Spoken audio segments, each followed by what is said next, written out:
attacca comunque Perinelli, sporcata dal nastro, Van Halen per Nemeth, c'è il muro di Gardini, palleggio di Kunzler,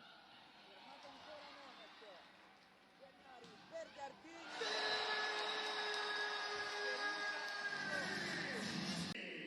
ancora Gardini,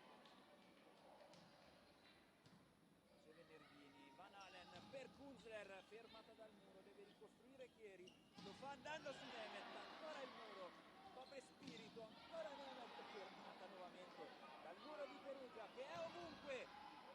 Markovic,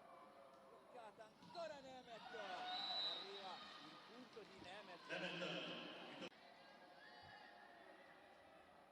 riceve Gardini,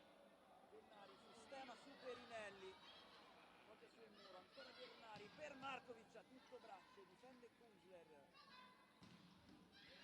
difesa di Recchia, non può però attaccare Perugia, si salva comunque e deve regalare la free ball a Chieri, con Nervini, la grande risposta di Recchia, che è on fire, fermata anche Perinelli, scambio lunghissimo, che difese, mamma mia, applausi a scena aperta e poi